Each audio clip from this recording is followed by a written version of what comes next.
Hey everyone, and welcome back. Tonight, we're going to journey through one of history's most extraordinary stories, the rise and fall of the British Empire. For over 3 centuries, this small island nation ruled nearly a quarter of the world's land and governed almost a third of humanity. It was an empire so vast that the sun never set on its territories, stretching from the frozen shores of Canada to the burning deserts of Australia. But how did a rainy island off the coast of Europe come to dominate the globe? And why did this seemingly invincible empire eventually crumble into dust?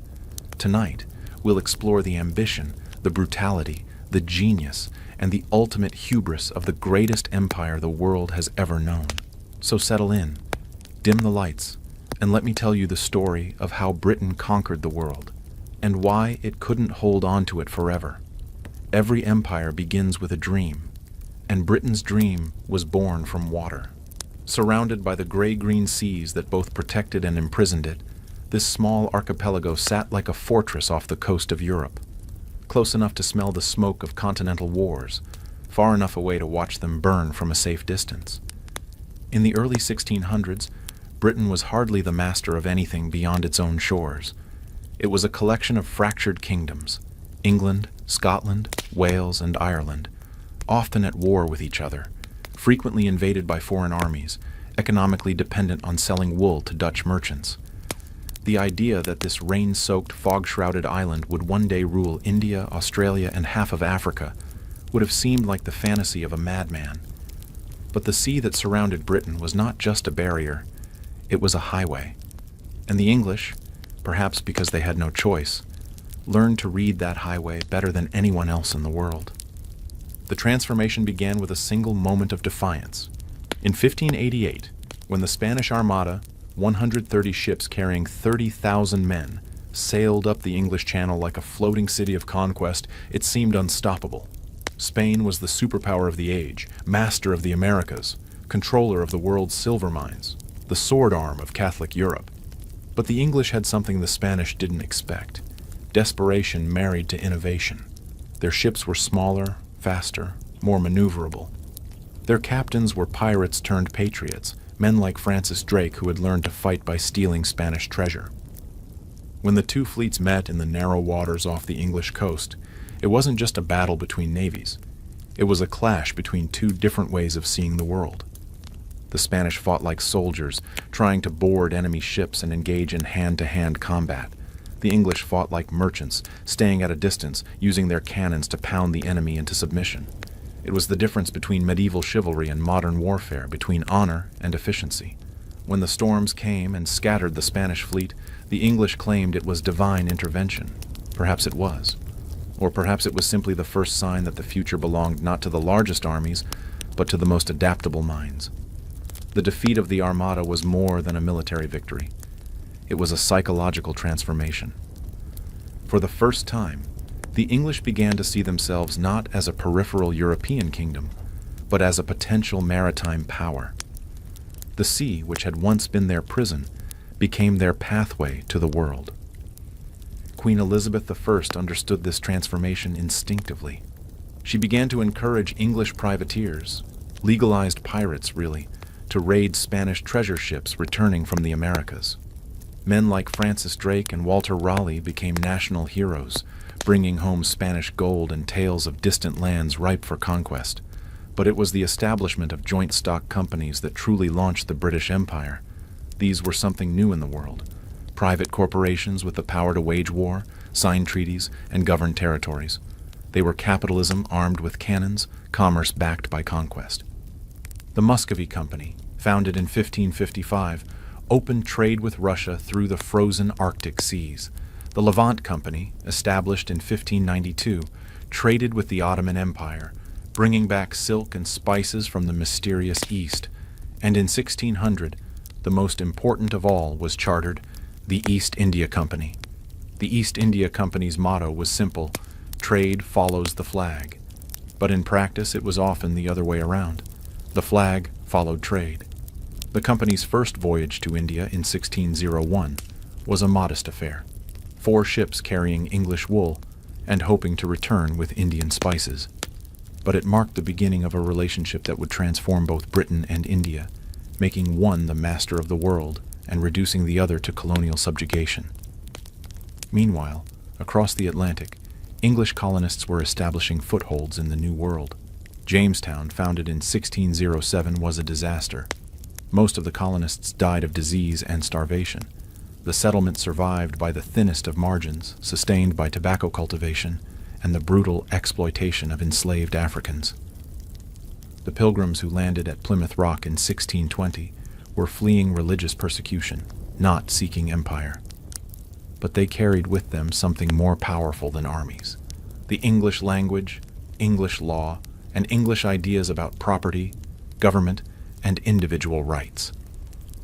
These ideas would spread across the continent like seeds on the wind, taking root in soil that had never known European civilization.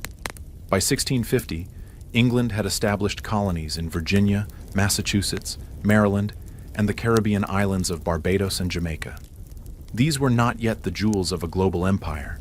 They were struggling settlements on the edge of the known world, constantly threatened by disease, starvation, and hostile neighbors. But they represented something unprecedented: the systematic colonization of distant lands by a European power. The Spanish had conquered vast territories in the Americas, but they had done so primarily to extract gold and silver. The English were different. They came to stay, to build new societies, to recreate England in foreign lands. This difference would prove crucial to the empire's eventual success. Spanish colonies remained dependent on the mother country, existing primarily to enrich Spain. English colonies, by contrast, developed their own economies, their own institutions, their own identities. They became extensions of England, not merely possessions of it. The English also proved more adaptable than their rivals. Where the Spanish imposed their culture and religion on conquered peoples, the English were more pragmatic. They were willing to work with local rulers, to adopt local customs when it suited them, to govern indirectly through existing power structures. This pragmatism was born of necessity. England simply didn't have the resources to impose direct rule on vast territories. But it became a source of strength, allowing the English to control far larger areas with far fewer soldiers than their competitors. By the end of the 17th century, the foundations of the British Empire were in place. The Royal Navy was becoming the most powerful fleet in the world. English merchants were trading in every ocean. English colonists were spreading across North America and the Caribbean, and the East India Company was beginning its conquest of India. The stage was set for the greatest expansion in human history. But first, Britain had to become Britain. In 1707, something remarkable happened in the corridors of power in London and Edinburgh. Two ancient enemies, England and Scotland, decided to become one nation. The Act of Union created Great Britain, and with it, the political foundation for the greatest empire the world had ever seen. But this union was not born of love or shared identity. It was born of calculation, desperation, and mutual need. Scotland, bankrupted by a disastrous attempt to establish its own colony in Panama, needed English money. England, facing the prospect of a hostile Scotland allied with France, needed Scottish loyalty. The marriage was arranged like a business transaction, negotiated in smoke-filled rooms by men who understood that sentiment was a luxury they could not afford. Scottish nobles were bribed with English gold. English politicians were promised Scottish support, and the common people of both nations were largely ignored. Yet from this cynical beginning emerged something extraordinary. The union of England and Scotland created a new kind of nation, one that was simultaneously ancient and modern, traditional and innovative, conservative and revolutionary. It was a nation that could draw on the commercial genius of England and the intellectual brilliance of Scotland, the naval traditions of the South, and the military prowess of the North. The Scots, who had been England's enemies for centuries, became the empire's most enthusiastic builders. Scottish engineers built the roads and bridges that connected the empire. Scottish doctors and teachers spread across the colonies, bringing education and medicine to the farthest corners of the world. Scottish soldiers fought in every imperial war, their kilts and bagpipes becoming symbols of British power from the Highlands to the Himalayas. But the Union also created something darker, a sense of racial and cultural superiority that would justify centuries of exploitation and oppression. The British began to see themselves not just as successful, but as inherently superior to other peoples. They were Protestant in a Catholic world, civilized among barbarians, free among slaves. This sense of superiority was reinforced by the Enlightenment, the great intellectual movement that swept through 18th century Britain. Thinkers like Adam Smith, David Hume, and Edmund Burke developed theories about economics, politics, and society that seemed to explain British success and justify British expansion. Adam Smith's The Wealth of Nations, published in 1776, argued that free trade and competition would naturally lead to prosperity and progress. This became the intellectual foundation for British economic imperialism.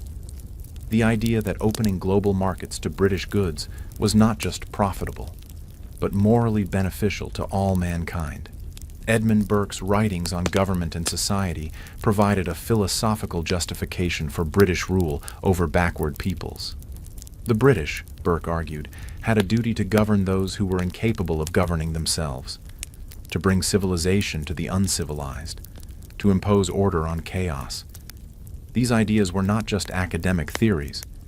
They became the operating principles of the British Empire.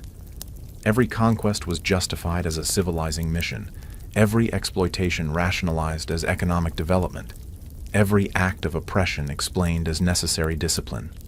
But the real engine of British expansion was not philosophy. It was war.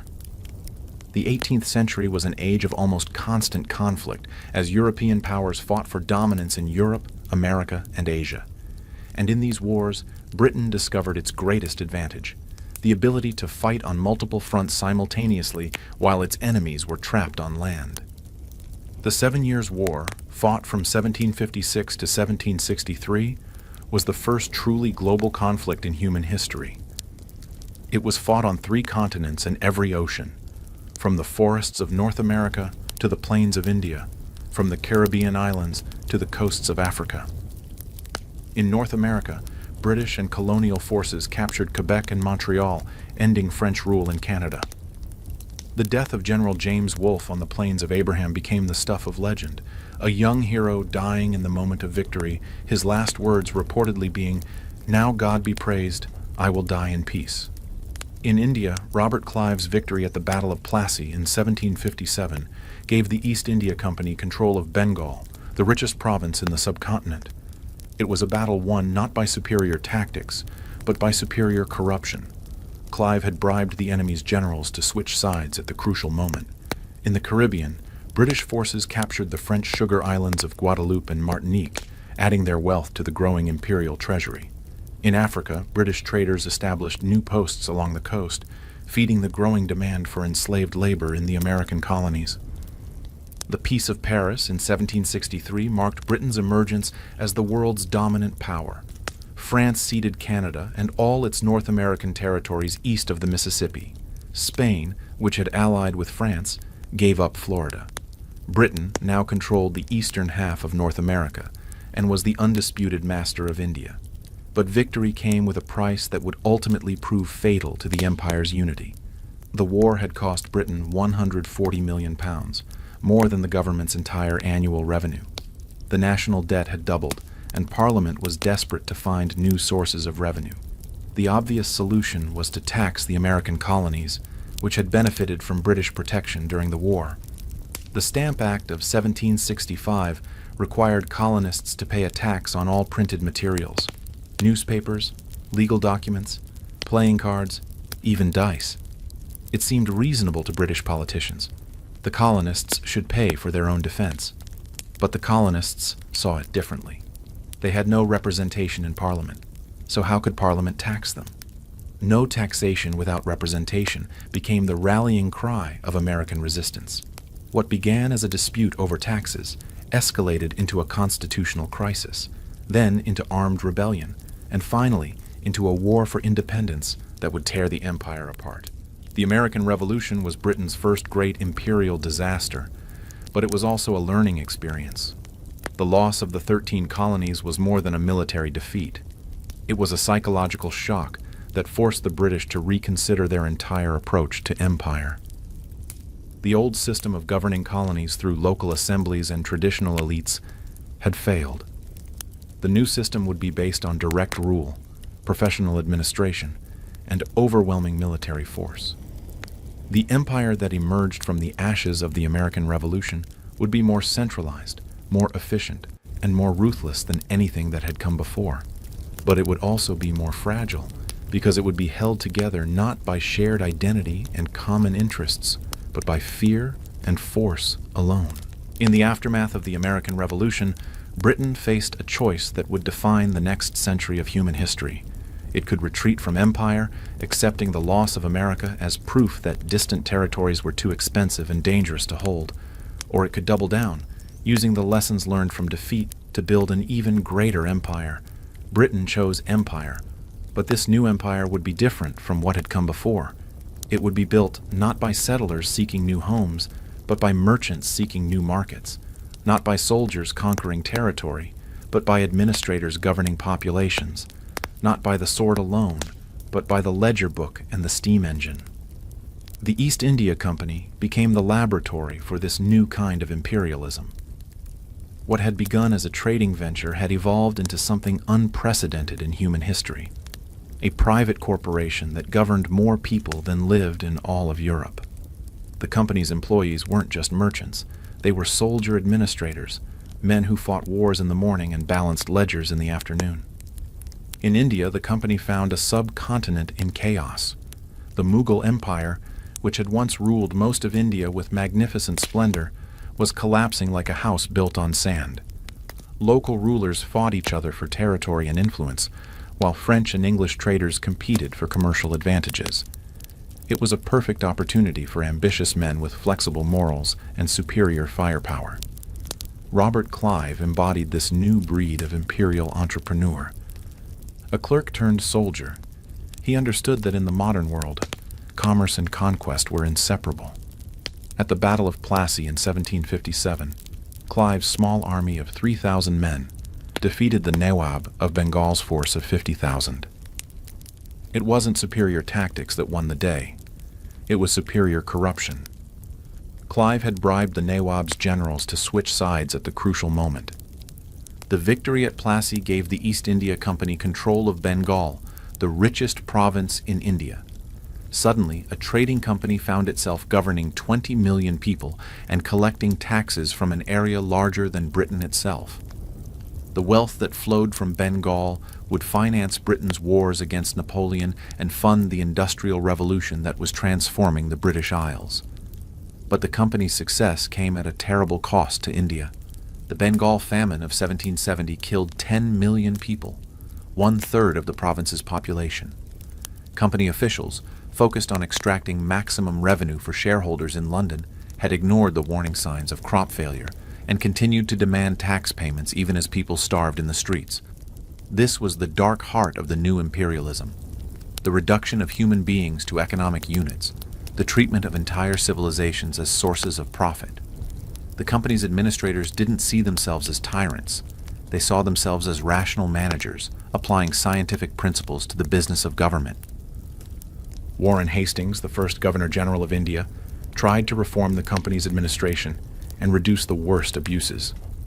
But he was fighting against a system designed for exploitation, not governance. Company employees were paid minimal salaries, but were expected to make their fortunes through private trade and corruption. The result was systematic looting on a scale that beggars imagination. When Hastings returned to London, he was impeached by Parliament for his conduct in India. The trial lasted 7 years and became a national sensation, with Edmund Burke delivering speeches that lasted for days, denouncing the company's crimes against humanity. But Hastings was ultimately acquitted, and the system he had tried to reform continued unchanged.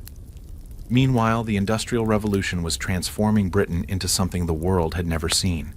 A nation that could manufacture goods faster and cheaper than any competitor, then use its naval supremacy to force open markets around the world.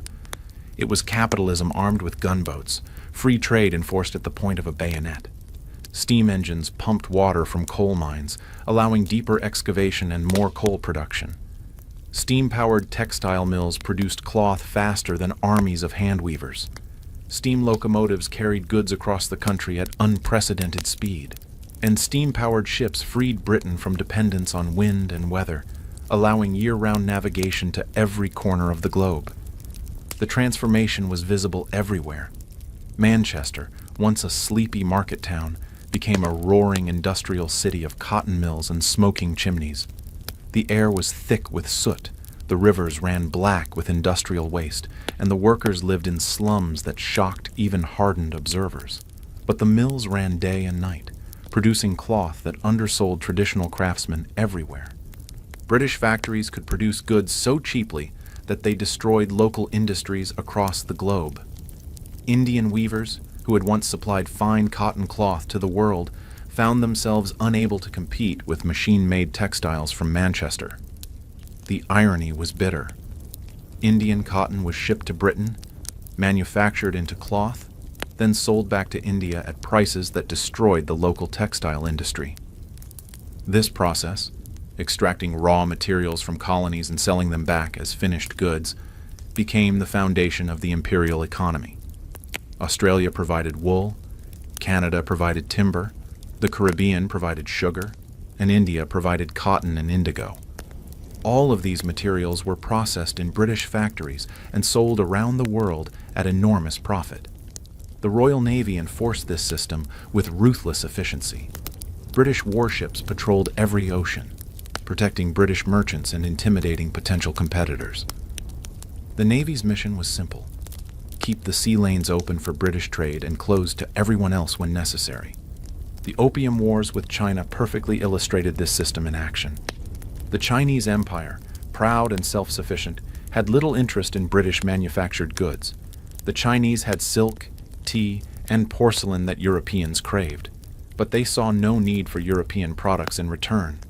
This created a trade imbalance that drained British silver reserves. But British merchants had found one product that Chinese consumers craved: opium, grown in British-controlled India. The drug trade was incredibly profitable. Opium cost almost nothing to produce but sold for enormous sums in Chinese markets. Soon, millions of Chinese were addicted, and silver was flowing out of China to pay for their habit. When the Chinese government tried to ban opium imports to protect its people from addiction, Britain went to war to defend the drug trade. The First Opium War, fought from 1839 to 1842, ended with China forced to cede Hong Kong to Britain and open 5 ports to British trade. The Second Opium War, from 1856 to 1860, forced China to legalize opium imports and open even more ports. It was imperialism at its most cynical, using military force to compel a sovereign nation to accept a trade that was destroying its people. But from the British perspective, it was simply business. Free trade was a moral good, and anyone who opposed it was standing in the way of progress and civilization. The same logic applied everywhere the British flag was planted. In Australia, Aboriginal peoples were driven from their lands to make way for sheep stations. In Canada, Native American tribes were forced onto reservations to clear the way for railways and settlements. In Africa, traditional societies were disrupted to create new markets for British goods and new sources of raw materials. But the British didn't see themselves as conquerors or exploiters. They saw themselves as civilizers, bringing progress and enlightenment to backward peoples. They built railways and telegraphs, established schools and hospitals, imposed law and order on chaotic societies. The fact that these improvements primarily served British interests was, in their minds, beside the point. This was the genius and the tragedy of the British Empire. It was simultaneously destructive and creative, oppressive and modernizing. The same system that impoverished millions also connected them to the global economy. The same administrators who extracted wealth also built infrastructure. The same soldiers who conquered territories also imposed peace between warring communities. By the middle of the 19th century, Britain had achieved something unprecedented in human history. Global dominance based not on military conquest alone, but on economic and technological superiority. The empire was becoming self-sustaining, generating the wealth needed to maintain the armies and navies that protected it. But this dominance was built on a foundation of contradictions that would eventually tear it apart. The more successful the empire became, the more it created the conditions for its own destruction. The education systems it established produced colonial elites who understood both Western ideas and local grievances. The economic development it promoted created new classes of people with the resources to organize resistance. The communications networks it built allowed anti-imperial ideas to spread faster than ever before. The empire was at its zenith, but the forces that would eventually destroy it were already stirring in the shadows. Of all the territories that flew the Union Jack, none was more important to the British imagination than India. It was the jewel in the crown, the source of Britain's wealth and power, the proof of its civilizing mission. But India was also the empire's greatest contradiction, a land of ancient wisdom ruled by foreign merchants, a civilization older than Britain itself, reduced to colonial subjugation. The transformation of India from trading partner to imperial possession was gradual, almost accidental. The East India Company had come to trade, not to conquer. But in a land where political authority was fragmenting, where local rulers fought endless wars for territory and influence, the company found that military power was necessary to protect commercial interests. Each victory led to new responsibilities, new territories to govern, new peoples to control. The company's private army grew from a few hundred European soldiers and Indian sepoys to over 200,000 men. Its territories expanded from a few coastal trading posts to vast provinces containing millions of subjects. By 1850, the company controlled most of the Indian subcontinent either directly or through puppet princes. It was a government masquerading as a business, an empire disguised as a corporation. The company's shareholders in London received dividends from the taxes paid by Indian peasants, while company officials in India grew rich from corruption and private trade. But this system contained the seeds of its own destruction.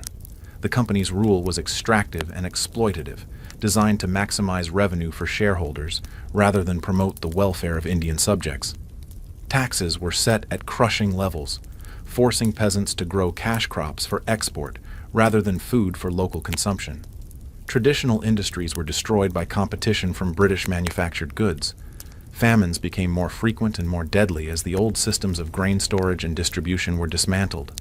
The company also interfered with Indian religious and social customs in ways that created deep resentment. British officials, convinced of their own moral superiority, tried to reform what they saw as barbaric practices. They banned sati, the practice of widow burning. They suppressed thuggee, the ritual murder practiced by certain criminal gangs. They built roads and railways that cut across sacred sites and disrupted traditional pilgrimage routes. These reforms were often genuinely humanitarian, but they were imposed without consultation or consent. To many Indians, they seemed like attacks on their religion and culture, evidence that the British intended to convert them all to Christianity and destroy their ancient way of life. The introduction of the Enfield rifle in 1857 provided the spark that ignited this accumulated resentment. The new rifle cartridges were rumored to be greased with cow and pig fat, offensive to both Hindu and Muslim religious beliefs. When Indian soldiers were ordered to bite the cartridges to load their rifles, many refused. What began as a military mutiny quickly spread to become a general uprising against British rule. The rebels proclaimed the restoration of the Mughal Empire and called for the expulsion of all foreigners. For over a year, much of northern India was in revolt. British women and children were massacred at Kanpur. The siege of Delhi lasted for months. The siege of Lucknow became an epic of imperial heroism and horror. The British response was savage beyond belief. Entire villages suspected of supporting the rebellion were burned to the ground. Rebels were blown from cannons or hanged from trees. The retribution was so brutal that it shocked even some British observers. General Neil's proclamation was typical. "The punishment I inflict is death, and I spare none." But the rebellion also revealed the strength of British rule. The majority of Indian soldiers remained loyal to the company. The princely states that had treaties with Britain mostly stayed neutral or actively supported the British. The rebellion was confined to northern India. The south and west remained quiet. When the rebellion was finally crushed, the British government decided that the East India Company could no longer be trusted to govern India. The Government of India Act of 1858 transferred control of India from the company to the crown. Queen Victoria became Empress of India, and the subcontinent became the jewel in the imperial crown. The new system of government was more centralized and more efficient than the company's rule, but it was also more distant and more authoritarian. The Indian civil service, recruited through competitive examination, provided professional administration. The Indian Army, reorganized with more British officers and fewer Indian soldiers, provided security. The railway system, expanded rapidly after the rebellion, provided both economic development and military control. But the new Raj also created new problems. The civil service, though professional, was almost entirely British. Indians were excluded from senior positions in their own government. The army, though effective, was an army of occupation, designed to prevent rebellion rather than defend against foreign invasion. The railways, though economically beneficial, were built primarily to serve British strategic and commercial interests. Most importantly, the Raj created a new class of educated Indians who understood both Western ideas and Indian grievances. The universities established by the British produced lawyers, doctors, teachers, and journalists who could articulate Indian nationalism in terms that the British themselves had taught them. Men like Dadabhai Naoroji used British economic theories to demonstrate that British rule was impoverishing India. They calculated that Britain was draining wealth from India at a rate of millions of pounds per year, leaving the subcontinent poorer despite its natural resources and industrious population. Others, like Bal Gangadhar Tilak, used British ideas about democracy and self-government to argue that Indians had a right to rule themselves. If the British believed in representative government, why shouldn't Indians have representatives in their own government? The Indian National Congress, founded in 1885, initially sought only modest reforms within the imperial system. Its early leaders were moderate men who believed that gradual progress was possible through constitutional means. They petitioned for more Indian representation in government, for more Indian officers in the army, for protection of Indian industries from British competition. But the British response was largely negative. The Raj was not interested in sharing power with Indians, even educated Indians who had adopted British values and methods. The government's attitude was summed up by Lord Curzon, Viceroy of India from 1899 to 1905. The Congress is tottering to its fall, and one of my great ambitions while in India is to assist it to a peaceful demise. This attitude was self-defeating. By refusing to accommodate moderate Indian nationalism, the British ensured that it would become more radical. By treating all Indians as subjects rather than citizens, they created a common identity among peoples who had previously seen themselves as Bengalis, Marathas, or Tamils rather than Indians. The partition of Bengal in 1905 was a turning point. Curzon divided the province for administrative reasons, but Indians saw it as a deliberate attempt to weaken Bengali nationalism by separating Hindus and Muslims. The response was unprecedented, a boycott of British goods that spread across India, accompanied by the first serious terrorist campaign against British rule. The Swadeshi movement, which promoted Indian-made goods over British imports, showed that Indians could organize effective economic resistance. The terrorist attacks, though limited in scope, demonstrated that some Indians were willing to use violence against British rule. The British were forced to reverse the partition in 1911, but the damage was done. Indian nationalism had been radicalized. The First World War would complete this transformation. India contributed enormously to the British war effort. Over 1 million Indian soldiers served overseas, and the Indian government provided hundreds of millions of pounds in loans and supplies. Indians were told that they were fighting for freedom and democracy, that their loyalty would be rewarded with self-government. But when the war ended, the promised reforms were minimal. The Government of India Act of 1919 gave Indians a limited role in provincial government, but kept real power in British hands. Worse, the Rowlatt Acts of 1919 gave the government emergency powers to arrest and detain Indians without trial. The response was the emergence of Mahatma Gandhi as the leader of Indian nationalism. Gandhi's genius was to combine Western ideas about civil disobedience with Indian traditions of nonviolence and self-sacrifice. His methods were revolutionary, but his goals were conservative. He wanted to purify Indian society as much as to expel British rule. The non-cooperation movement of 1920 to 1922 saw millions of Indians withdraw from British institutions. Students left government schools, lawyers boycotted British courts, voters refused to participate in elections. It was the first mass movement in Indian history, and it showed that British rule depended ultimately on Indian cooperation. The British response was confused and contradictory. They alternated between repression and concession, between treating Gandhi as a dangerous revolutionary and as a saintly figure who could be reasoned with. They never understood that Gandhi's power came not from his personal charisma, but from his ability to articulate the aspirations of millions of Indians who had lost faith in British rule. By the 1920s, it was clear that the Raj was living on borrowed time. The question was not whether India would become independent, but when and how. The British could delay the inevitable through force and cunning, but they could not prevent it. The jewel in the crown was slipping from their grasp, and with it, the foundation of their global empire. By the 1870s, Britain faced a new and terrifying reality: competition. For most of the 19th century, Britain had enjoyed what historians call the imperialism of free trade, the ability to dominate global markets through superior industrial capacity and naval power, without the expense of formal colonization. But now other European powers were catching up, and the comfortable world of British supremacy was crumbling. Germany, unified under Prussian leadership in 1871, was rapidly industrializing and building a powerful navy.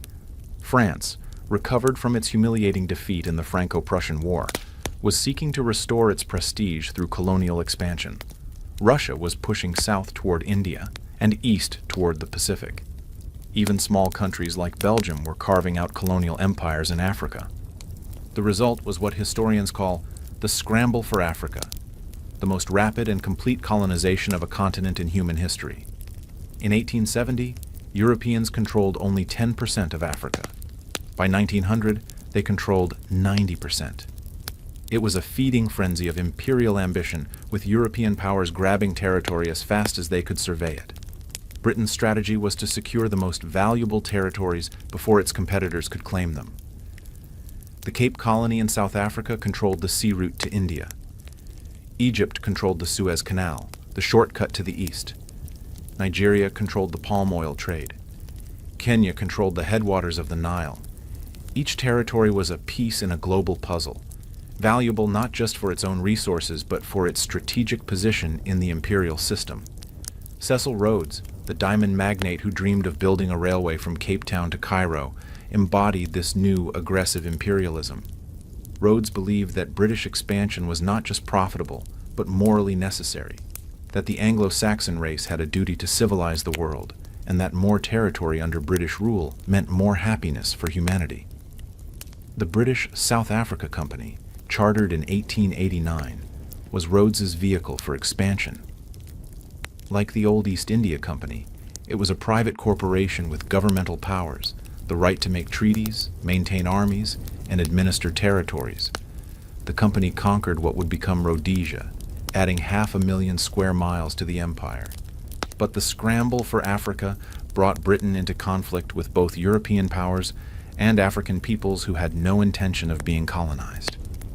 The Berlin Conference of 1884 to 1885 attempted to regulate the partition of Africa, but it was really just a way for European powers to divide up the continent without fighting each other.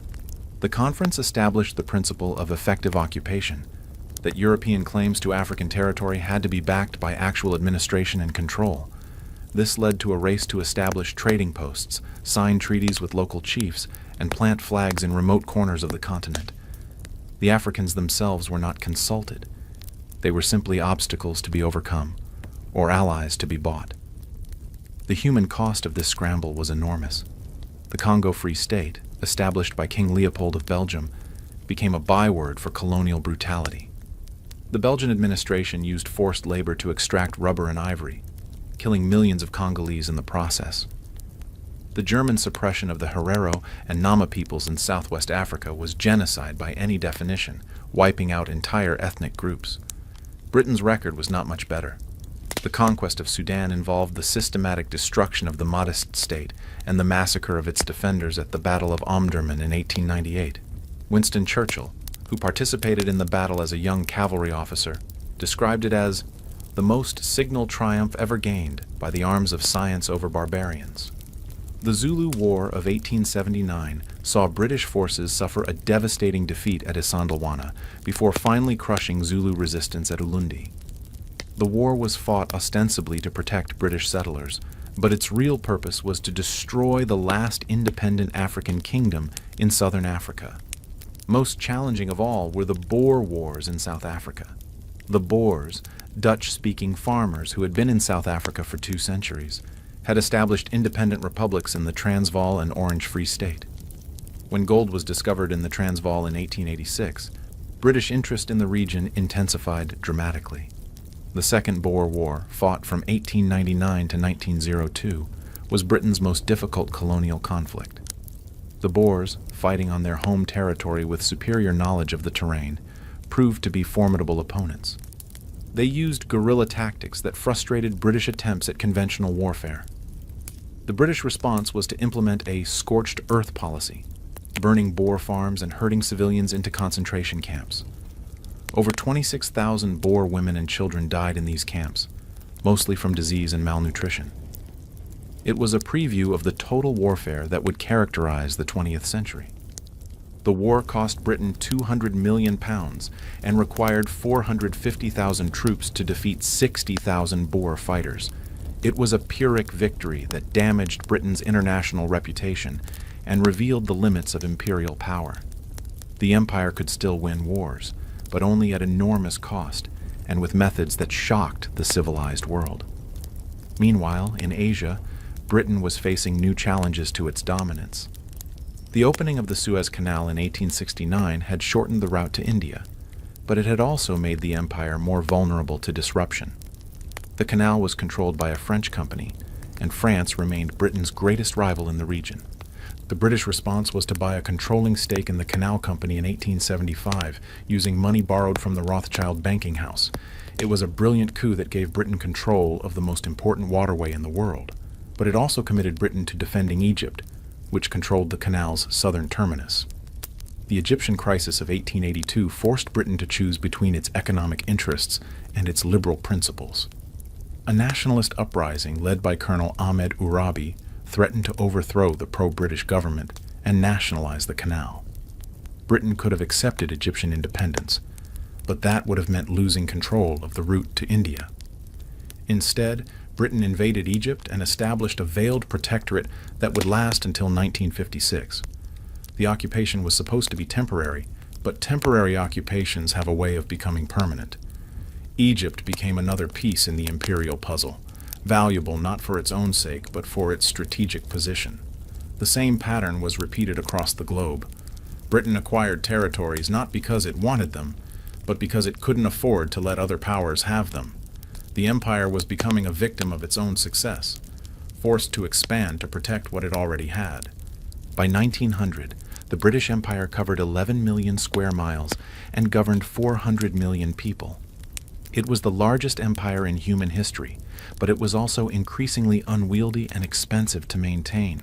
The cost of defending so many territories was straining the British economy, while the complexity of governing so many different peoples was overwhelming the imperial administration. More ominously, the empire was creating its own enemies. Every act of expansion generated resistance.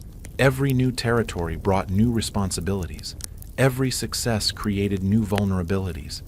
The empire that had been built through opportunism and pragmatism was becoming a rigid system that could not adapt to changing circumstances. The scramble for everything had given Britain the world, but it had also given the world reasons to hate Britain. The empire was approaching its zenith, but the forces that would destroy it were already gathering strength. In the mountains and deserts between the Russian and British empires, a different kind of war was being fought. A war of spies and diplomats, of exploration and intrigue, of chess moves played across thousands of miles of some of the most forbidding terrain on Earth. This was the Great Game, the century-long struggle between Britain and Russia for control of Central Asia and influence over the approaches to India. The game began with fear. British officials in India, looking north toward the towering peaks of the Hindu Kush and the Himalayas, saw not natural barriers but highways for invasion. Beyond those mountains lay the vast Russian Empire, expanding southward with what seemed like inexorable momentum. Every Russian advance into the Caucasus, into Central Asia, toward the borders of Afghanistan, was seen as a step toward the ultimate prize, India, the jewel in the British crown. Russian officials, looking south from their new conquests in Central Asia, saw British influence spreading northward from India like a slow poison. British agents were active in Afghanistan, Persia, and Tibet. British gold was financing local rulers who might otherwise have been Russian allies. British maps were charting territories that Russia considered within its sphere of influence. Both empires were driven by the same logic. In a world where great powers competed for global dominance, neutrality was impossible. Every territory that was not under your control was potentially under your enemy's control. Every local ruler who was not your ally was potentially your enemy's ally.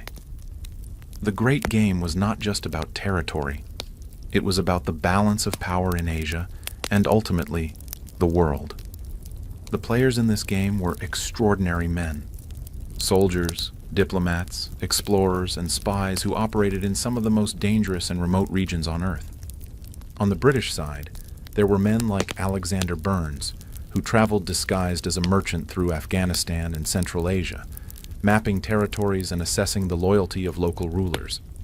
There was Arthur Connolly, who coined the term Great Game and died horribly in a prison in Bukhara.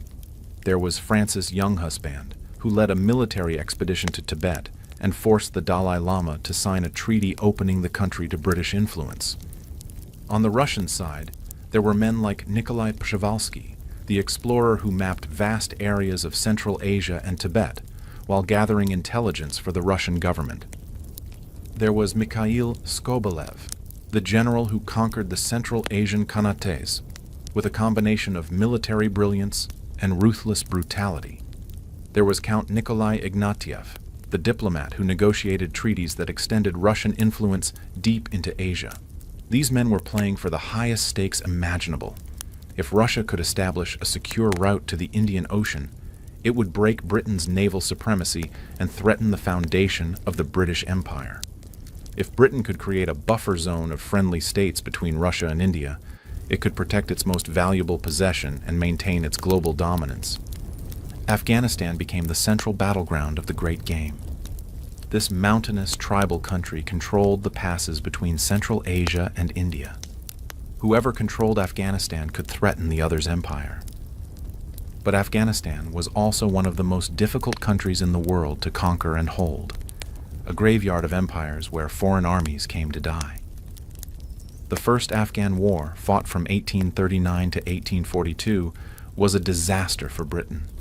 A British army of 16,000 men was virtually annihilated during the retreat from Kabul, with only one European survivor reaching the safety of British lines. The massacre shocked the British public and demonstrated the limits of imperial power, but the British learned from their mistakes. The Second Afghan War, fought from 1878 to 1880, was more successful. British forces occupied Kabul and forced the Afghan ruler to accept a British resident and British control of Afghan foreign policy. Afghanistan became a buffer state, nominally independent, but effectively under British control. The Great Game was not just fought in Afghanistan. In Persia, British and Russian agents competed for influence over the Shah and his ministers. The country was divided into spheres of influence, with Russia dominant in the north and Britain dominant in the south. The Persian government, caught between two great powers, played them against each other while gradually losing control of its own territory. In Tibet, the British were concerned about Russian influence over the Dalai Lama. The Younghusband expedition of 1903 to 1904 forced its way to Lhasa and compelled the Tibetan government to sign a treaty excluding foreign influence and opening the country to British trade. It was a brutal campaign fought at altitudes where men could barely breathe, but it secured Tibet as a British sphere of influence. The Great Game was also fought through proxies and allies. The British supported the Emir of Afghanistan with money and weapons, while the Russians supported various Central Asian rulers who opposed British expansion. Both empires used local conflicts to advance their own interests, turning regional disputes into episodes in their global rivalry. But the Great Game was ultimately unwinnable. Neither empire could achieve decisive victory without risking a general war that might destroy both. The distances were too great, the terrain too difficult, the local populations too hostile to foreign rule. Both empires were overextended, spending enormous sums to maintain positions that were strategically important but economically worthless. The game began to wind down in the early 20th century as both empires faced new challenges. Russia was weakened by its defeat in the Russo-Japanese War of 1904 to 1905, and by the Revolution of 1905. Britain was increasingly concerned about the rising power of Germany and the need to concentrate its forces closer to home. The Anglo-Russian Convention of 1907 formally ended the Great Game by dividing Persia into spheres of influence and recognizing British paramountcy in Afghanistan. Both empires agreed to respect the independence of Tibet, though this was largely meaningless since neither had the power to control it effectively. The Great Game had lasted for nearly a century and had cost both empires enormous sums of money and thousands of lives. It had brought civilization to some of the most remote regions on Earth, but it had also brought war, exploitation, and cultural destruction. It had demonstrated the global reach of European imperialism, but it had also revealed its limits. Most importantly, the Great Game had shown that the age of easy imperial expansion was ending. The world was filling up with competing empires, and future conflicts would be more dangerous and more destructive than anything that had come before. The British Empire had won the Great Game, but it had also learned that victory in one theater might mean defeat in another. The empire was approaching its moment of maximum extent and maximum vulnerability. The Great Game was over, but the greater game, the struggle for global dominance in the 20th century, was just beginning. By the middle of the 19th century, Britain had become something unprecedented in human history, a nation that could manufacture goods faster and cheaper than any competitor, then use its naval supremacy to force open markets around the world. The smoking chimneys of Manchester and Birmingham had become the engines of empire, producing the wealth that paid for the armies and navies that conquered the globe. The transformation was visible everywhere you looked. The green fields of England were being covered with red brick factories. The clear streams were running black with industrial waste. The ancient rhythms of rural life were being replaced by the mechanical precision of the factory system. Britain was becoming the workshop of the world, and the world was becoming Britain's marketplace. Steam was the driving force of this transformation. Steam engines pumped water from coal mines, allowing deeper excavation and more coal production. Steam-powered textile mills produced cloth faster than armies of hand weavers. Steam locomotives carried goods across the country at unprecedented speed. Steam-powered ships freed Britain from dependence on wind and weather, allowing year-round navigation to every corner of the globe. The statistics were staggering. By 1850, Britain was producing half the world's iron and two-thirds of its coal. British factories were turning out more cotton cloth than the rest of the world combined. British shipyards were building more vessels than all other nations put together. British merchants were trading in every port from Liverpool to Hong Kong. But this industrial supremacy came at a human cost that was almost impossible to calculate. The new factory towns were hellholes of pollution, overcrowding, and disease. Workers labored 14 hours a day in conditions that would have shocked medieval serfs. Children as young as 6 worked in textile mills, their small fingers perfect for tying broken threads. Women worked in match factories, their faces glowing with phosphorus poisoning that would eventually kill them. Friedrich Engels, who would later collaborate with Karl Marx on the Communist Manifesto, described the working-class districts of Manchester as a hell upon earth. The air was thick with smoke and chemical fumes. The streets were open sewers. Entire families lived in single rooms without windows or ventilation. Life expectancy in the industrial cities was half what it was in the countryside. Yet this system of exploitation was also a system of liberation. The factory workers, however miserable their conditions, were free in ways that peasants had never been. They could leave their jobs, move to other cities, organize unions, demand better wages. The industrial system created not just wealth, but also the working class that would eventually challenge the entire structure of capitalist society. The wealth generated by British industry flowed outward through the empire like blood through arteries. Raw materials flowed in from the colonies, cotton from India and America, wool from Australia, timber from Canada, sugar from the Caribbean. These materials were processed in British factories and sold back to the colonies as finished goods at enormous profit. This system of imperial trade was enforced by the Royal Navy, which had become the most powerful fleet in human history. British warships patrolled every ocean, protecting British merchants and intimidating potential competitors. The Navy's mission was simple: keep the sea lanes open for British trade and closed to everyone else when necessary. The Opium Wars with China perfectly illustrated how this system worked in practice. The Chinese Empire, proud and self-sufficient, had little interest in British manufactured goods. The Chinese had silk, tea, and porcelain that Europeans craved, but they saw no need for European products in return. This created a trade imbalance that drained British silver reserves. But British merchants had found one product that Chinese consumers craved: opium grown in British-controlled India. The drug trade was incredibly profitable. Opium cost almost nothing to produce, but sold for enormous sums in Chinese markets. Soon, millions of Chinese were addicted, and silver was flowing out of China to pay for their habit. When the Chinese government tried to ban opium imports to protect its people from addiction, Britain went to war to defend the drug trade. It was imperialism at its most cynical, using military force to compel a sovereign nation to accept a trade that was destroying its people. But from the British perspective, it was simply business. Free trade was a moral good, and anyone who opposed it was standing in the way of progress and civilization. The same logic applied everywhere the British flag was planted.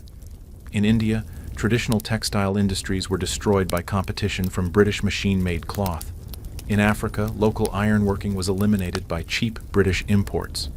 In Latin America, British merchants used their economic power to dominate markets even in countries that were nominally independent. This economic imperialism was often more effective than military conquest. Why spend money on armies and administrators when you could achieve the same result through trade? British goods were simply better and cheaper than local products.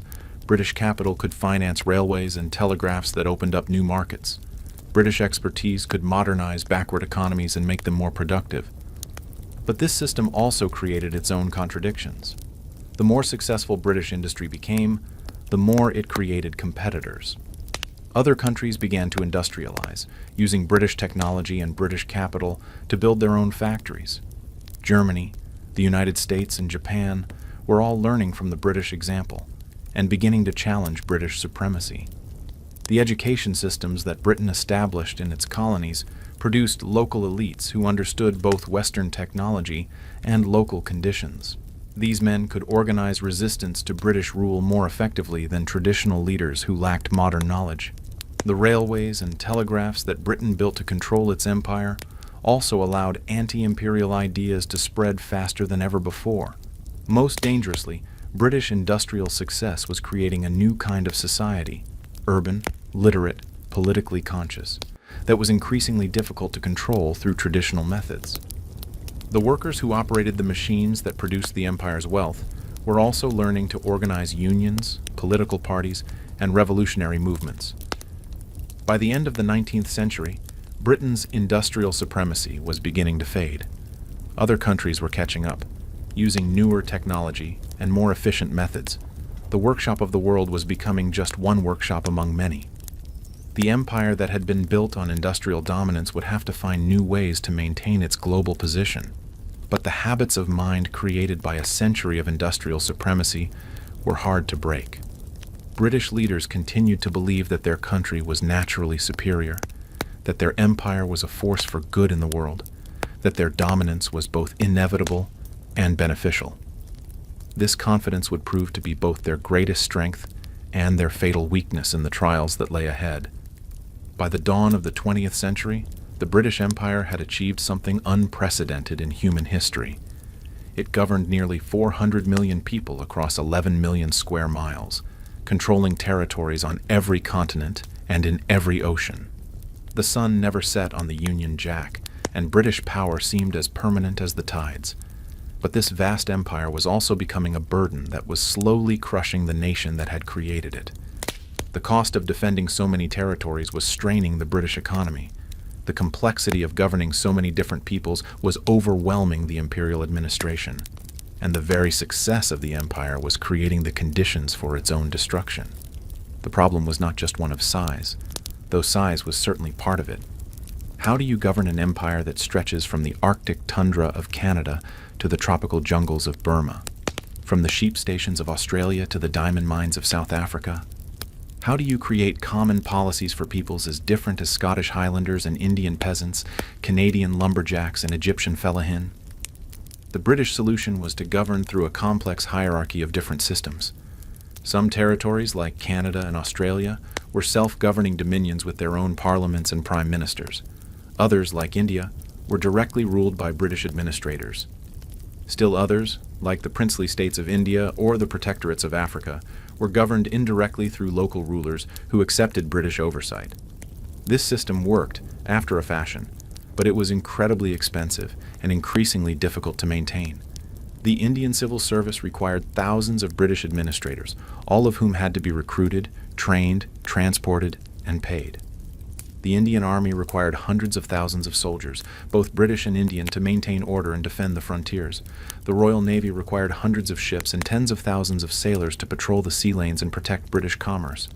The financial burden was enormous. By 1900, Britain was spending over 40% of its government budget on defense, most of it for imperial purposes. The cost of the Second Boer War alone, £200 million, was more than the entire annual budget of the British government just 50 years earlier. But the real burden of empire was not financial, it was moral and psychological. The British had convinced themselves that their empire was different from all previous empires, that it was a force for good in the world, a civilizing mission that brought progress and enlightenment to backward peoples. This belief was essential to their self-image as a nation and their justification for ruling over so many others. Yet the reality of imperial rule was often brutal and exploitative. The suppression of the Indian Rebellion in 1857 had involved massacres and atrocities that shocked even hardened soldiers. The conquest of Sudan had culminated in the slaughter of thousands of modest warriors at Omdurman. The concentration camps of the Boer War had killed tens of thousands of women and children. These contradictions created a kind of cognitive dissonance in the British mind. They genuinely believed that they were bringing civilization to the world, yet they were constantly forced to use uncivilized methods to maintain their rule. They proclaimed the benefits of free trade while using military force to open markets. They spoke of the rule of law while governing through emergency powers and martial law. The burden of justifying these contradictions fell heavily on the shoulders of imperial administrators, soldiers, and settlers who had to live with the daily reality of colonial rule. Many of them developed what Rudyard Kipling called the white man's burden, a sense of duty and sacrifice that helped them rationalize their role in the imperial system. Kipling's poem, published in 1899, captured this mentality perfectly. Take up the white man's burden, send forth the best ye breed.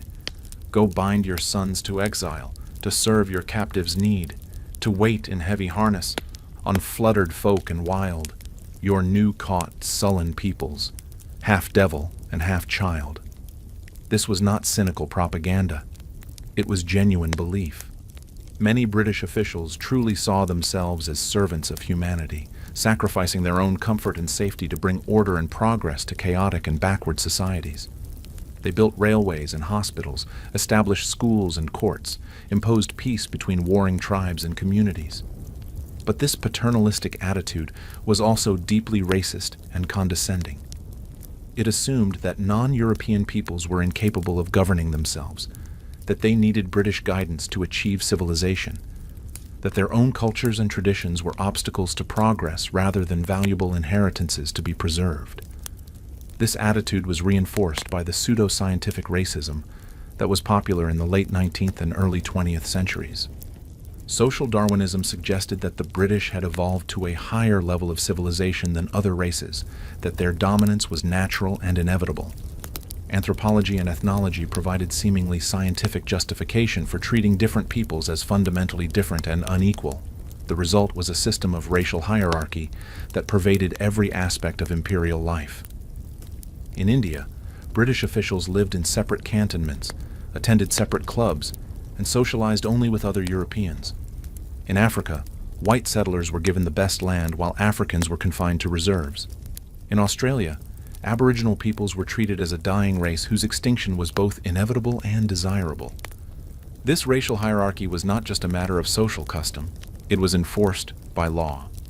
The Immigration Restriction Act of 1901, known as the White Australia Policy, excluded non-European immigrants from Australia. Similar laws in South Africa restricted the movement and rights of the African majority. Even in Britain itself, there were informal but powerful barriers that prevented colonial subjects from achieving full equality. But the empire was also creating the instruments of its own destruction. The education systems established by the British produced colonial elites who understood both Western ideas and local grievances. Men like Mahatma Gandhi in India, Kwame Nkrumah in Ghana, and Jomo Kenyatta in Kenya were all products of British education who turned that education against British rule. The communications networks built to control the empire, railways, telegraphs, steamship lines, also allowed anti-imperial ideas to spread faster than ever before. Nationalist movements in different colonies could learn from each other, coordinate their activities, and present a united front against imperial rule.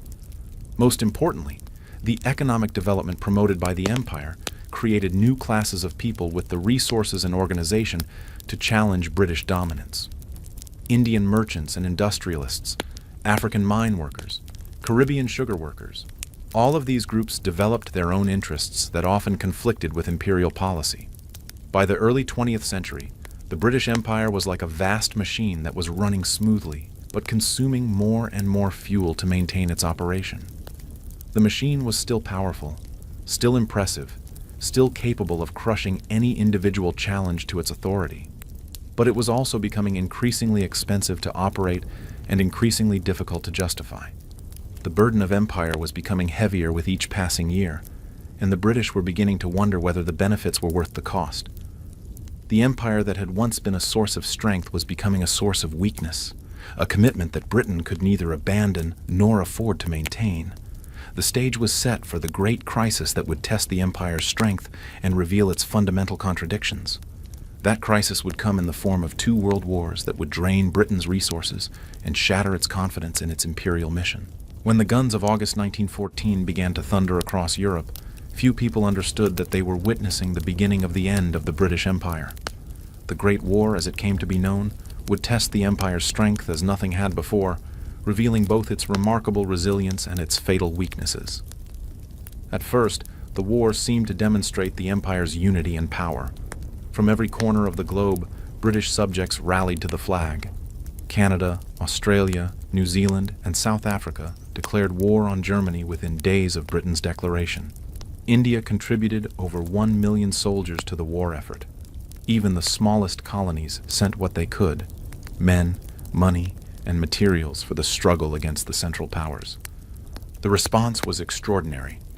Young men from the wheat fields of Saskatchewan and the sheep stations of New South Wales marched off to fight in the trenches of France and Belgium. Indian regiments served on the Western Front, in Mesopotamia, and in East Africa. South African forces conquered German Southwest Africa. Australian and New Zealand troops landed at Gallipoli in one of the war's most famous and tragic campaigns. But this global mobilization came at a price that would ultimately prove fatal to the empire. The war cost Britain over £37 billion, more than the entire national wealth of the country at the start of the conflict. The national debt increased by over 1,000%. Britain, which had been the world's creditor, became the world's debtor, owing enormous sums to the United States. More importantly, the war shattered the myth of European superiority that had been central to imperial ideology. The civilized nations of Europe had torn each other apart with a savagery that shocked the world.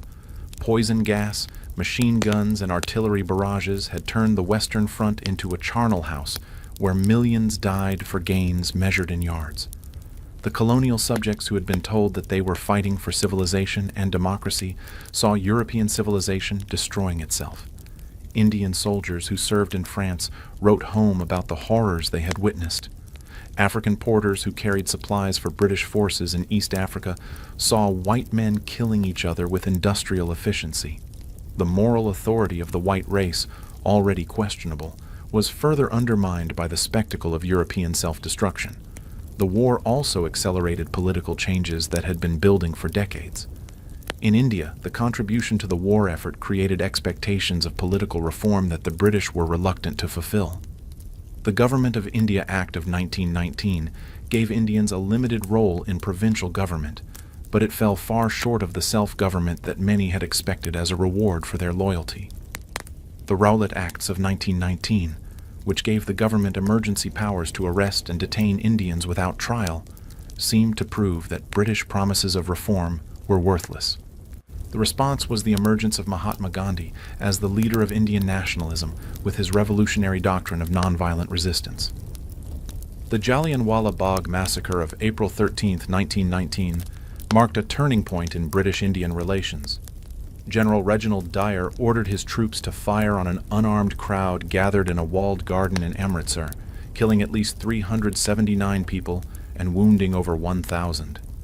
Dyer's action was defended by many British officials as necessary to maintain order, but it shocked Indian opinion and destroyed whatever remained of Indian faith in British justice. The massacre revealed the ugly reality behind the rhetoric of imperial benevolence. When faced with a challenge to their authority, the British were prepared to use the same methods as any other imperial power. Overwhelming force applied without mercy or discrimination. The civilizing mission was revealed as a thin veneer over the iron fist of military rule. Similar patterns emerged across the empire. In Ireland, the Easter Rising of 1916 had been suppressed with brutal efficiency, but it had also created a new generation of nationalist martyrs. The execution of the Rising's leaders turned them into heroes and galvanized Irish opinion against British rule. The Irish War of Independence, fought from 1919 to 1921, ended with the partition of Ireland and the creation of the Irish Free State. In Egypt, the Revolution of 1919 forced Britain to grant nominal independence in 1922, though British forces remained to protect the Suez Canal.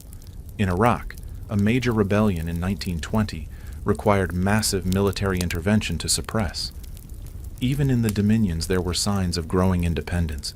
Canada signed the Treaty of Versailles separately from Britain, asserting its right to conduct its own foreign policy. The war had also revealed the empire's strategic vulnerabilities. The German U-boat campaign had nearly succeeded in starving Britain into submission by cutting the sea lanes that connected the empire. The threat to the Suez Canal had shown how easily the route to India could be severed. The Japanese alliance, essential to protecting British interests in the Pacific, was becoming increasingly unreliable as Japan pursued its own imperial ambitions. Most ominously, the war had accelerated the rise of new powers that challenged British dominance. The United States had emerged as the world's leading industrial and financial power. The Soviet Union, despite its internal chaos, represented a new ideological challenge to the imperial system. Japan was becoming the dominant power in East Asia. Germany, though defeated, retained the industrial capacity to challenge Britain again. The British response to these challenges was confused and contradictory. Some officials, like Winston Churchill, believed that the empire could be maintained through force and determination. Others, like the economist John Maynard Keynes, argued that the economic foundations of empire were crumbling and that Britain needed to find new ways to maintain its global influence.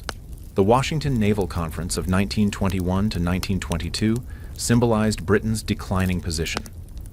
For the first time in over a century, Britain agreed to naval parity with another power, the United States. The Royal Navy, which had been the foundation of British power for 3 centuries, was no longer supreme. The empire that emerged from the Great War was still vast and powerful, but it was also fundamentally changed. The easy confidence of the Victorian era was gone, replaced by a growing awareness of the empire's limitations and vulnerabilities. The war had been won, but at a cost that called into question whether the empire could survive another such test. The crack in the foundation had appeared, and it would only widen with time. The British Empire had reached its moment of maximum extent. The pink on the map would never be larger than it was in the 1920s. But the forces that would eventually tear it apart were already gathering strength, and the next great crisis would reveal just how fragile the world's greatest empire had become. The 1920s and 30s were the empire's Indian summer, a time of apparent stability and continued expansion that masked the fundamental changes that were slowly undermining British power. On the surface, the empire seemed as strong as ever. The map was still painted pink from Canada to Australia, from India to South Africa.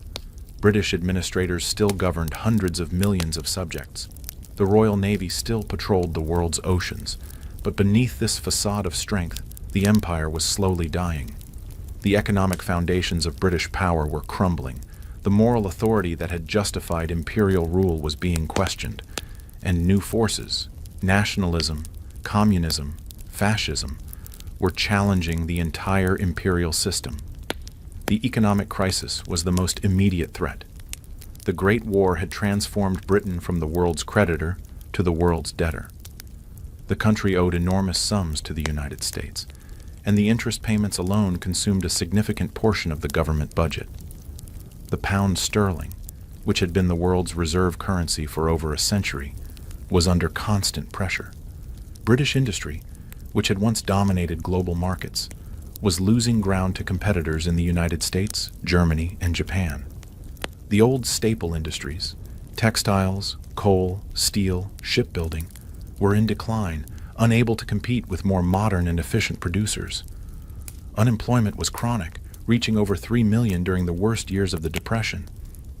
The empire, which had once been a source of wealth, was becoming an expensive burden. The cost of defending India alone consumed over half of Britain's defense budget. The dominions were increasingly reluctant to contribute to imperial defense, preferring to spend their money on domestic priorities. The colonies, which had once provided captive markets for British goods, were developing their own industries and reducing their dependence on British imports. The political challenges were even more serious. Across the empire, nationalist movements were gaining strength and sophistication. In India, the Indian National Congress had evolved from a moderate organization seeking gradual reform to a mass movement demanding complete independence. Mahatma Gandhi's campaigns of civil disobedience had shown that the Raj could be challenged through nonviolent resistance. The Salt March of 1930 was a masterpiece of political theater. Gandhi's 300-mile walk to the sea to make salt in defiance of the British monopoly captured the world's imagination and demonstrated the moral bankruptcy of imperial rule.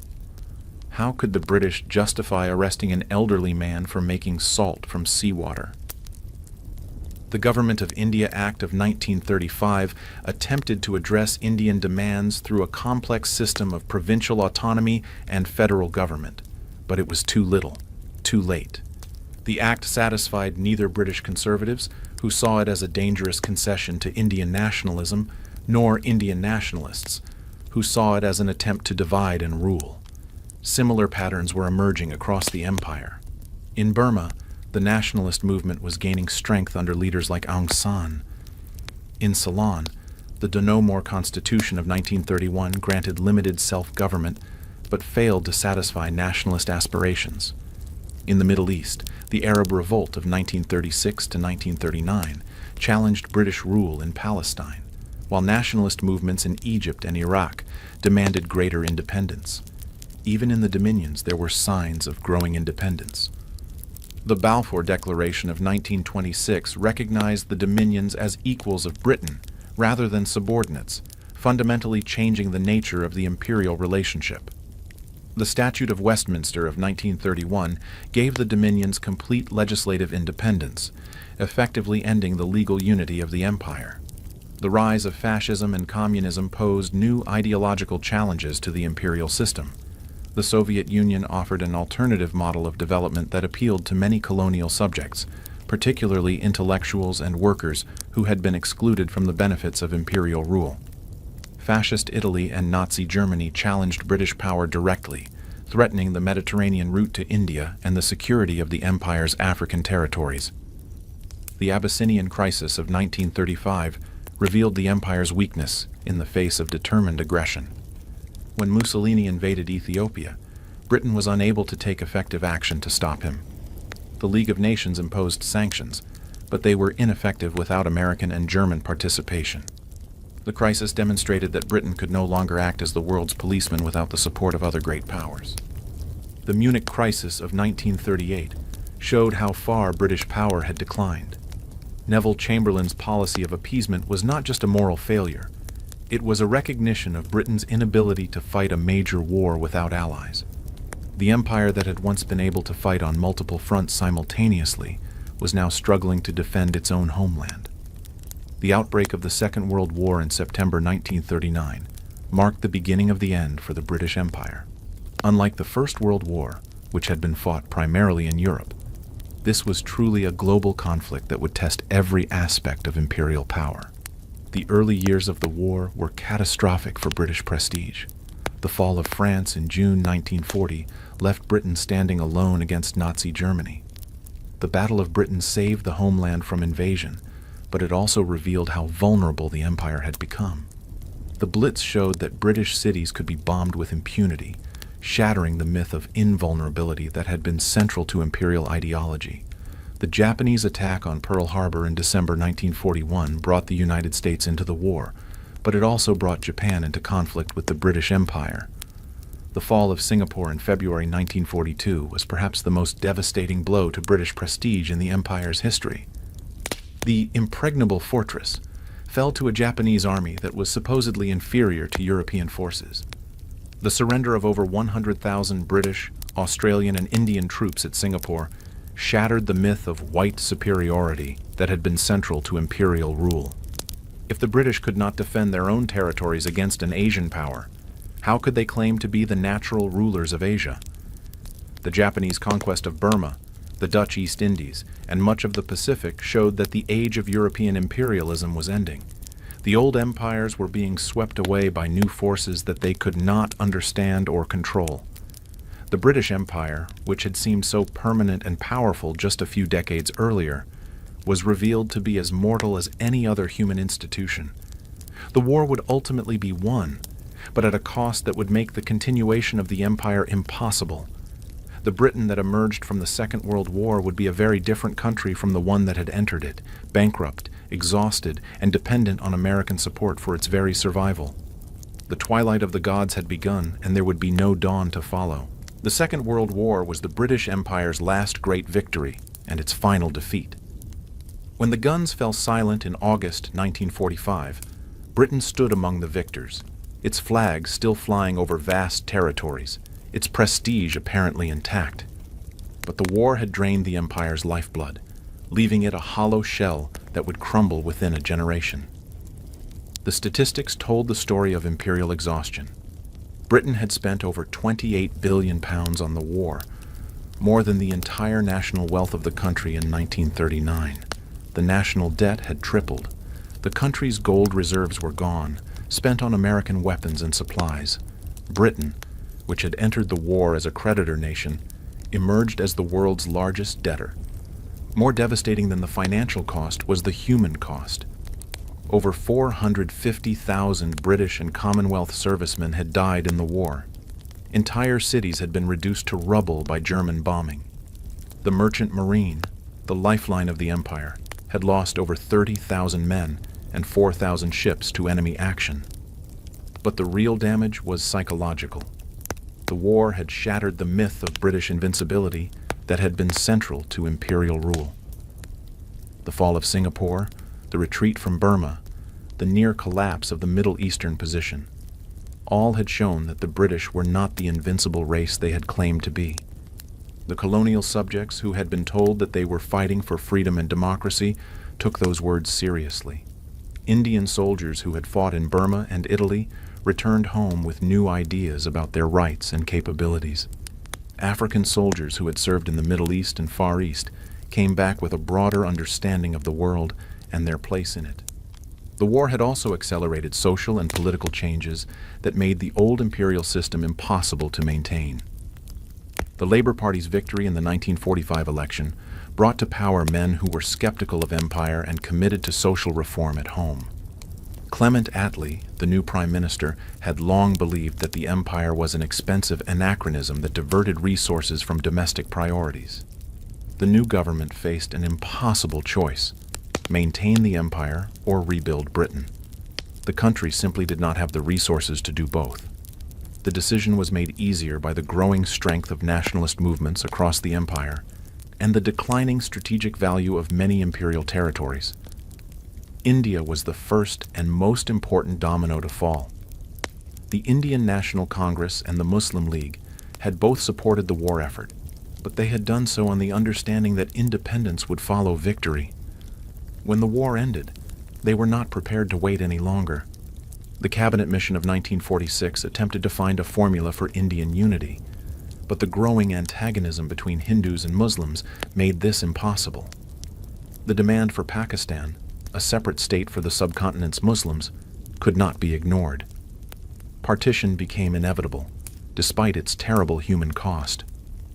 Lord Mountbatten, the last Viceroy of India, was given the impossible task of transferring power while maintaining order. The partition of India in August 1947 was accompanied by communal violence that killed over 1 million people and displaced 12 million more. It was a tragic end to the jewel in the crown, but it was also a recognition that the age of empire was over. The loss of India was followed by a cascade of independence movements across the empire. Burma became independent in January 1948, followed by Ceylon in February. Palestine, which had become ungovernable due to the conflict between Jews and Arabs, was handed over to the United Nations in May 1948. The pattern was repeated across Africa and Asia. Ghana became independent in 1957, followed by Nigeria in 1960, Kenya in 1963, and dozens of other territories in the following decades. By the 1970s, the British Empire had been reduced to a handful of small islands and territories that were too small or too remote to achieve viable independence. The process of decolonization was not always peaceful. The Mau Mau uprising in Kenya, the Malayan emergency, the Cyprus crisis, the Suez debacle, all showed that the British were prepared to fight to maintain their empire, but they also showed that such fights were ultimately futile. The Suez Crisis of 1956 was perhaps the most humiliating moment in the empire's decline. When President Nasser of Egypt nationalized the Suez Canal, Britain and France launched a military intervention to regain control. The operation was a military success, but a political disaster. The United States and Soviet Union both condemned the intervention, and Britain was forced to withdraw in humiliation. Suez showed that Britain could no longer act as a great power without American support. The special relationship with the United States, which had been forged during the war, became a relationship of dependence rather than partnership. Britain was reduced to being America's junior partner, a role that many found difficult to accept. The economic foundations of empire were also crumbling. The sterling area, which had been the financial backbone of the empire, was undermined by repeated currency crises. The pound was devalued in 1949 and again in 1967. The decision to float the pound in 1972 marked the end of sterling's role as an international reserve currency. British industry, which had once dominated global markets, was losing ground to competitors in Germany, Japan, and the newly industrializing countries of Asia. The old imperial markets were no longer captive. Former colonies were free to trade with whoever offered the best terms. The Commonwealth, which had been intended to maintain economic links between Britain and its former colonies, became little more than a talking shop. By the 1970s, it was clear that the British Empire was finished. The pink on the map had faded to a few scattered dots. The Royal Navy, which had once ruled the waves, was reduced to a coastal defense force. The country that had once governed a quarter of the world's population was struggling to govern itself. The empire's end was not marked by a single dramatic event, but by a gradual recognition that the age of European imperialism was over. The forces that had created the empire, industrial supremacy, naval dominance, technological advantage, had been diffused around the world. Other countries could now do what Britain had once done uniquely well. The reckoning had come, and it was final. The greatest empire in human history had lasted for less than 4 centuries, a brief moment in the long sweep of human history. It had transformed the world, for better and worse, but it had also transformed itself out of existence. The British Empire was dead, but its legacy would live on in the language, laws, and institutions it had spread around the world. The question now was, what would take its place in the global order it had created? Today, if you walk through the streets of London, you can still see the ghosts of empire everywhere. The grand buildings of Whitehall, where the colonial office once governed a quarter of the world. The monuments to imperial heroes in Trafalgar Square and Parliament Square. The museums filled with treasures looted from every corner of the globe. The very names of the streets, India House, Australia House, Canada House, speak of a time when London was the capital of the world. But the empire itself is gone, as vanished as the Roman legions or the Mongol hordes. The pink has faded from the map, replaced by the flags of independent nations. The Royal Navy that once ruled the waves has been reduced to a handful of ships. The country that once governed 400 million people now struggles to govern 67 million. Yet the legacy of empire lives on in ways both visible and invisible, beneficial and harmful. The English language, spread by imperial conquest and commerce, has become the global lingua franca. The legal systems of dozens of countries are based on English common law. The parliamentary democracy pioneered in Westminster has been adopted, with modifications, around the world. The economic system created by the empire, global capitalism based on free trade and the movement of capital, has become the dominant model for human organization. The communications networks built to control the empire have evolved into the internet that connects the world. The scientific and technological advances that gave Britain its imperial advantage have become the common heritage of humanity. But the empire's legacy is not entirely positive. The arbitrary borders drawn by imperial administrators have become sources of conflict from the Middle East to Africa. The racial hierarchies created to justify imperial rule have left deep scars on societies around the world. The economic exploitation that enriched Britain impoverished many of its former colonies, creating patterns of underdevelopment that persist to this day. The partition of India, the creation of Israel, the artificial states of Africa, all bear the mark of imperial decision-making that prioritized British interests over local realities. The consequences of these decisions continue to shape global politics, creating conflicts that have lasted for generations. Perhaps most importantly, the British Empire established the template for modern globalization, the integration of the world economy, the movement of people and ideas across national boundaries, the creation of international institutions. All of these have their roots in the imperial system that Britain created. But the empire also demonstrated the limits of power and the inevitability of change.